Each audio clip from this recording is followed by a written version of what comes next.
ప్రియమైన క్రైస్తవ సహోదరి సహోదరులారా, రేడియో వెరితాస్ ప్రేక్షకులారా, ఈనాడు మనం బాప్తిజ యోహాను జయంతి మహోత్సవమును కొనియాడుతూ ఉన్నాం. తల్లి శ్రీసభ మన నాదుడగు యేసు క్రీస్తుని యొక్క జయంతిని క్రిస్మస్గా మనం కొనియాడుతాం. ఆయన తల్లి యగు మరియ తల్లి యొక్క జయంతిని కూడా మనం కొనియాడుతూ ఉన్నాం. బాప్తిజ యోహాను జయంతిని కూడా మనం తల్లి శ్రీసభ కొనియాడుతూ ఉంది. కేవలం ఈ ముగ్గురు వ్యక్తుల యొక్క జననం మాత్రమే మనం పండుగ కొనియాడుతూ ఉన్నాం. బాప్తిజ యోహాను గారి జన్మానికి ఒక అర్థం పరమార్థం ఉంది. జకరియా ఎలిజబెతల ముద్దుల కుమారుడు యోహాను గారు. ఈయన ఏలి ఆత్మను కలిగి ఈ పుణ్య దంపతుల ద్వారా ప్రపంచానికి పంపించబడ్డాడు. జకరియా ఎలిజబెత్ కడువృద్ధులు, సంతానం లేకపోయినప్పటికీ కూడా దేవుని ఎడల ప్రగాఢమైన విశ్వాసంతో జీవించిన పుణ్య దంపతులు వీళ్ళు.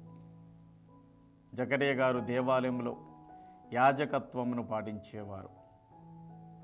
ఎలిజబెతమ్మ పుణ్య స్త్రీగా విశ్వాసం కలిగి నిత్యం ప్రార్థనలో దేవుని స్తుతిస్తూ గణపరుస్తూ జీవిస్తున్న పుణ్యమూర్తి.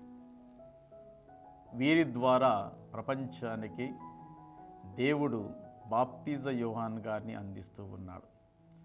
బాప్తిజ యోహాను గారు తల్లి గర్భములో దేవుని అనుగ్రహంతో ప్రసాదించబడిన తర్వాత ఈ శుభవార్తను జకరియకు అందించడం జరిగింది. ఆయన మేము కడువృద్ధులం కదా, ఇది ఎలా సాధ్యమని అవిశ్వాసాన్ని వ్యక్తపరిచినప్పుడు అతడు మూగవాడిగా మారటం జరిగింది. కుమారుడు జన్మించేంత వరకు నీవు మూగవాడిగా జీవించమని గాబ్రియల్ సన్మన్స్కుడు ప్రకటించడం. మరియ తల్లికి ఇదే సువార్తను అందించినప్పుడు ఆమె విశ్వసించింది. వెంటనే సుదీర్ఘ ప్రాంతమైనప్పుడు కూడా ఎలిజబెత్ తమ కుటుంబాన్ని దర్శించి ఆమెకు వందల వచనములు మరియ తల్లి తెలియజేయటం జరిగింది. వారి ఇరువురి కలయిక వల్ల ఎలిజబెత్ గర్భంలో ఉన్నటువంటి యోహాను గారు మరియ తల్లి గర్భంలో ఉన్నటువంటి క్రీస్తునాథుని మొట్టమొదటిగా కలుసుకోవడం జరిగింది. ఈ రెండు గర్భాలు ఏకమైనప్పుడు వారు గర్భంలో ఉన్నటువంటి దైవ కార్యాన్ని నెరవేర్చడానికి వచ్చిన పుణ్యమూర్తులు క్రీస్తు భగవానుడు బాప్తిజ యోహాను గారు కలుసుకోవటం, వాళ్ళ ఆనందాన్ని వ్యక్తపరచడం, బాప్తిజ యోహాను గారు తల్లి గర్భంలో నృత్యం చేసినట్టుగా బైబిల్ గ్రంథం మనకు తెలియజేస్తూ ఉంది.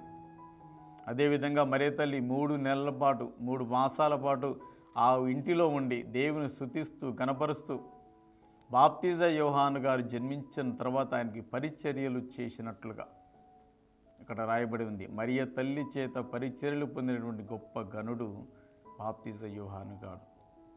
కనుక ప్రియమైనటువంటి విశ్వాసులారా, ఆయన జన్మించినప్పటికీ మరణించే అంతటి వరకు యేసు ప్రభుని కోసం జీవించారు.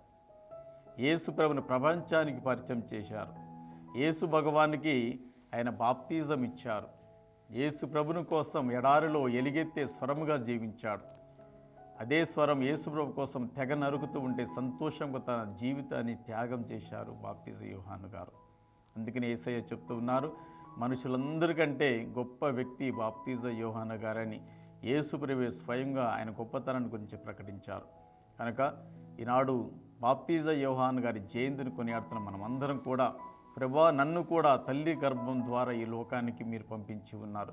ప్రభా మీ చిత్తాన్ని తెలుసుకొని బాప్తిజ యోహాను వలె మీకోసం జీవించే భాగ్యం నాకు దయచేయండి.